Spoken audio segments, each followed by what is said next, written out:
là người hầu trung thành nhất của quận chúa. Tạ Dung Khâm hỏi ta, rõ ràng biết quận chúa muốn tự sát, vì sao không ngăn lại, vì sao lại để người cầm chùy thủ vào cung? Bởi vì quận chúa đã quá đau đớn rồi. Người đêm đêm ngủ không ngon giấc, ngày ngày nuốt không trôi cơm, ta thả rằng để người sớm được giải thoát. Sống lưng thẳng tắp của hắn, bỗng cong lại, khẽ run rẩy. Tại sao không nói với trẫm? Hắn ngửa đầu nhìn ta, đáy mắt đỏ như máu. Tại sao không nói cho trẫm biết? Ngươi từng cho quận chúa cơ hội ư? Ta khinh thường liếc mắt nhìn hắn. Ta sẽ không gọi quận chúa là nương nương nữa. Người không phải nương nương của bất kỳ ai. Người chỉ là quận chúa của ta mà thôi. Tạ Dung Khâm đột nhiên nhớ ra gì đó, chán nản tựa lưng lên ghế, mặt như tro tàn. Không lâu sau, hắn cuộn chặt nắm tay, trầm mặt đi ra ngoài. Ta biết hắn muốn đi đâu.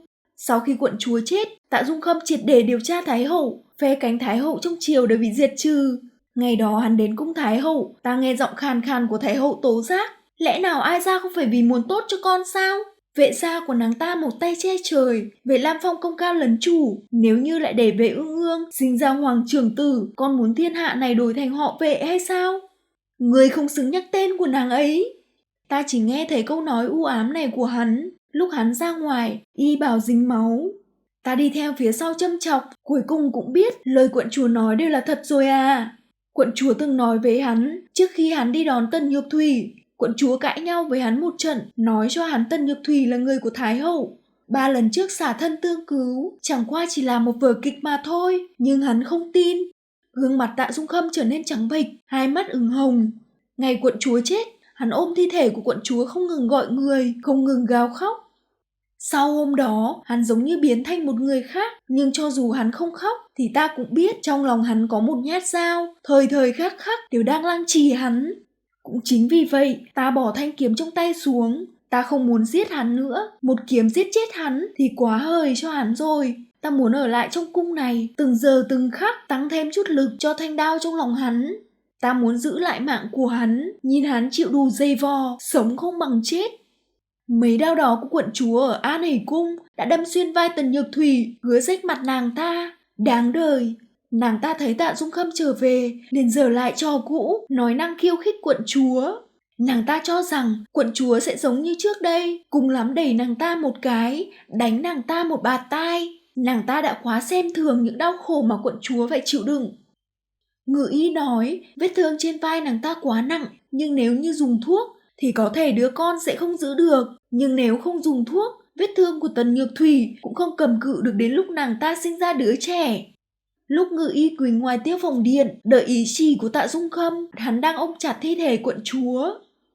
Ngự y không còn cách nào khác, đành đi cầu cứu Thái hậu. Cuối cùng đứa trẻ cũng không giữ được. Tần Nhược Thủy như ý nguyện của nàng ta mắc phải bệnh căn. Đương nhiên, chút bệnh căn này bây giờ đối với nàng ta mà nói không là gì cả. Tạ Dung Khâm đặc biệt vì Tần Nhược Thủy mà thiết kế một phòng giam trong cung. Trong phòng giam có đủ các loại dụng cụ tra tấn. Cứ hễ hắn nhớ đến những chuyện nàng ta đã làm, liền qua đó một chuyến. Ta chỉ đi theo vào lần đầu tiên. Hắn chắp tay sau lưng, liếc nhìn Tần Nhược Thủy đang quỳ trên đất cầu xin hắn. Trẫm niệm tình ngươi, cứu mạng trẫm đôi 3 lần nên đã quá tin tưởng ngươi. Ngươi muốn vào hậu cung, trẫm đồng ý. Ngươi muốn làm quý phi, trẫm đồng ý. Cho dù ngươi muốn làm hoàng quý phi, trẫm cũng không một chút do dự.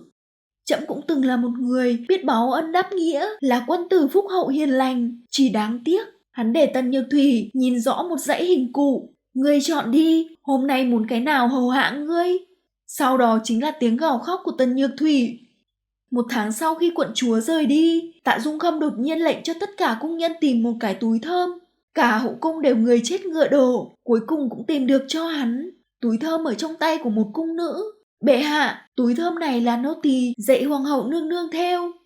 Nô tỳ từng may mắn được hầu hạ ở Đông Cung, đêm nào nương nương cũng lén tìm nô tỳ. Người muốn nô tỳ giữ bí mật, người nói người bên cạnh sẽ cười nhạo người.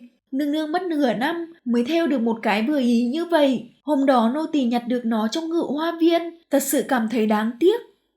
Tạ Dung Khâm không hỏi tội tiểu cung nữ, chỉ nhốt bản thân trong cần chính điện cả ngày. Ngày hôm sau, ta nhân lúc hắn đang ngủ, liền đốt túi thơm đi. Hắn cầm kiếm muốn giết ta, ta không tránh né, chỉ lạnh lùng nhìn hắn. Ngươi không xứng. Tạ Dung Khâm không giết ta, hắn sẽ không giết ta, thứ quận chúa để lại quá ít. Hắn bắt đầu nát rượu, uống say liền kéo ta nói về quận chúa. Ngươi có nhớ nàng ấy dạy chúng ta chơi bài không? Kết quả thua đến dán đầy giấy trắng trên mặt, vừa đúng lúc cô mẫu đi vào, bị nàng ấy dọa cho, suýt bệnh một trận. Hắn vỗ chân cười lớn. Sau này nàng ấy không chơi bài với ta nữa. Aman, ngươi có biết tại sao không? Hắn ôm vò rượu khóc. Là trẫm sai rồi. Trẫm luôn xem nàng ấy là vệ ương ương ngang ngược đó. Trẫm biết rõ là không phải, nhưng mỗi khi nàng ấy cãi nhau với trẫm liền nghĩ đến nàng ấy của quá khứ. Trẫm luôn muốn trị cái tính của nàng ấy. Trẫm cố ý lạnh nhạt với nàng ấy. Ngươi chỉ không phục mà thôi. Ta không khách sáo. Suy cho cùng, người đem những uất ức từng chịu ở chỗ vệ ương ương chút giận lên người quận chúa, không phải sao?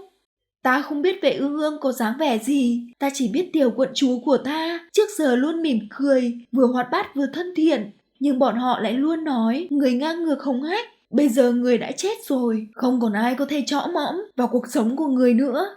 Tạ Dung Khâm không cần ta kích thích, hắn thường chủ động hỏi ta chuyện của quận chúa. Đêm trung thu đó, ương ương vẫn luôn đợi trẫm sao? Ta nhếch khóe miệng, người nói xem. Lúc đó quận chúa còn không ngồi nổi nửa giờ, nhưng vì đợi ngươi vẫn ngồi suốt 3 canh giờ. Sau khi trở về, người liền bảo ta đưa người đến vệ gia, lấy chùy thủ và roi. Tạ Dung Khâm, người khiến quận chúa hoàn toàn tuyệt vọng, người ngay cả một hơi thở cũng không muốn sống tiếp nữa. Thứ giết chết nàng ấy là cô độc sao? Không, là ngươi. Trên tay phải của Tạ Dung Khâm cứa đầy những vết thương. Quận chúa là nắm chặt bàn tay đó của hắn, đâm chùy thủ vào ngực mình. Hắn từng viết chữ rất đẹp, vẽ tranh rất tài. Sau ngày đó, bàn tay ấy của hắn cầm bút không còn vững, mỗi khi phê tấu chương đều là dùng tay trái.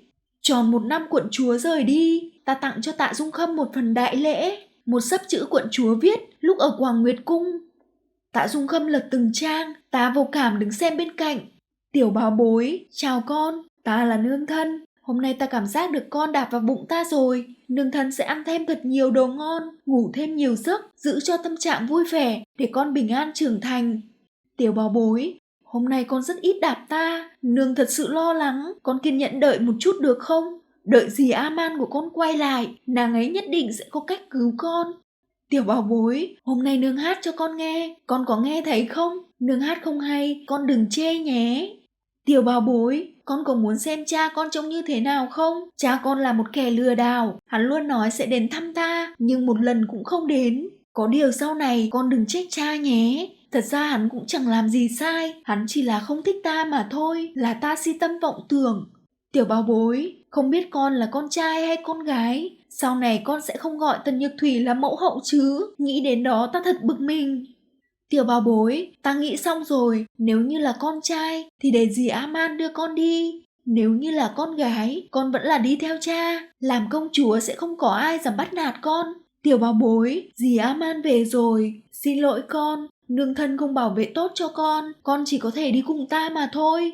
Tiểu bảo bối, ngày mai cha con sẽ đến thăm chúng ta, con có vui không? Ngày mai cha đến đây để hắn sờ con có được không? Con nhất định phải dùng sức đạp cái đồ vô lại đó một cái nhé. Ta cảm thấy sống lưng của Tạ Dung Khâm từ từ cong lại, giọt nước mắt to rơi xuống trên giấy. Hắn sợ làm hỏng nét bút, lại vội vàng lau đi. Ta rảo bước ra khỏi điện, nghe thấy tiếng khóc bi thương của hắn. Lần này hắn ngưng chiều 7 ngày, lại còn ngã bệnh. Trong cơn mơ màng, hắn không ngừng gọi tên quận chúa. Sau khi khỏi bệnh, chuyện đầu tiên hắn làm là hạ chỉ muốn xây đạo đàn. Tinh thần của Tạ Dung Khâm tốt lên một cách kỳ lạ. Hắn lấy thanh chùy thủ mà sau chuyện đó, đến cả nhìn hắn cũng không muốn nhìn ra. Câu cuối cùng quận chúa nói là đưa người về nhà. Sự xuất hiện của người vốn đã khác thường. Người nắm tay hắn, đâm rách ngực người, nhất định bên trong có huyền cơ. Ta cụp mắt trầm tư một hồi, nói với hắn, lúc quận chúa ở vệ gia từng nói với ta, nếu như người nàng yêu dùng con dao này đâm vào ngực nàng có thể trở về thế giới thuộc về nàng. Tạ Dung Khâm đột nhiên đứng dậy, đáy mắt tràn đầy kinh hỉ, không thể hiểu nổi. Là như vậy, nhất định là như vậy. Ương ương không chết, ương ương vẫn sẽ quay về. Đủ các loại người bắt đầu qua lại hoàng cung không ngớt. Phật giáo có, đạo giáo có, cũng có người nói không được là giáo phái gì. Hễ bọn họ nói có cách gì gọi hồn thì Tạ Dung Khâm đều giữ lại. Còn có người cho hắn một loại thuốc viên, nói chỉ cần uống vào là có thể gặp được hồn phách của hoàng hậu. Tạ Dung Khâm mua hết toàn bộ. Ta không biết hắn có nhìn thấy quận chúa không, ta chỉ thấy hắn có lúc phấn khởi lạ lùng, có lúc điên cuồng bất an. Mỗi năm hắn đều phải tuyển tú, triệu nữ tử đến tuổi từ khắp nơi nhập cung, vội vàng nhìn một cái rồi lại đuổi bọn họ đi. Năm kia có một tú nữ, dáng vẻ tư thái, đều giống quận chúa đến 7 phần. Tạ Dung Khâm nhìn thấy nàng ấy, vui mừng quá đỗi, ôm lấy nàng ấy suýt nữa òa khóc. Ương ương, cuối cùng nàng cũng quay lại rồi. Tú nữ đó bị dọa, quỳ rạp xuống đất, thần nữ sợ hãi. Ánh mắt của Tạ Dung Khâm ngay lập tức tiêu điều.